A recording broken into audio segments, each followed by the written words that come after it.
Hi friends, இன்றைக்கி நம்ம மீன் maker வச்சு ஒரு கோலா உருண்டை பார்க்க போகிறோம். எப்படி நான்வெஜ் பிரியர்களுக்கு மட்டன் கோலா உருண்டை ரொம்ப பிரியமாக இருக்குமோ அதேக்கு ஈக்குவலான டேஸ்ட்டு இந்த கோலா உருண்டை இருக்கும். இதுக்கு தேவையான பொருட்கள் வீட்டில் இருந்துச்சுன்னா 10 நிமிஷத்தில் இதை ரொம்ப சுலபமாக செஞ்சிடலாம். வாங்க பார்க்கலாம். 3 டேபிள் ஸ்பூன் பொட்டுக்கல்ல பவுடர் பண்ணி வச்சுக்கணும். 150 மீன் மேக்கரை 10 நிமிஷம் சுடுதண்ணியில் ஊற வச்சு எடுத்து வச்சுருக்கேன்.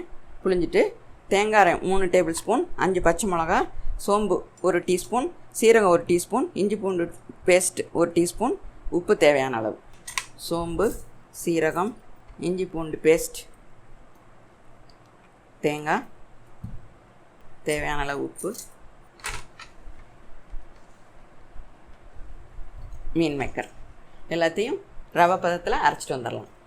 இப்படி குறவரப்பாக அரைச்சிட்டு வந்தாச்சு. இதில் சேர்க்க வேண்டிய பொருட்களை பார்ப்போம்.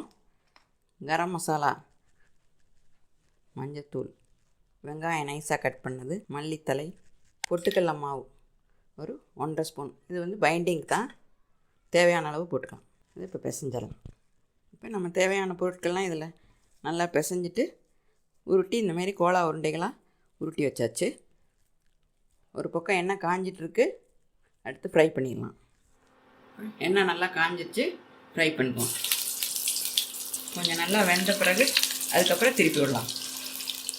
நல்லா கோல்டன் ப்ரௌன் ஆனோடனையும் எடுத்துடலாம். மட்டன் கோலா உருண்டைக்கு ஈக்குவலான வெஜிடேரியன் கோலா ரெடி. எல்லோரும் ட்ரை பண்ணி பார்த்துட்டு எப்படி இருக்குன்னு கமெண்டில் சொல்லுங்கள்.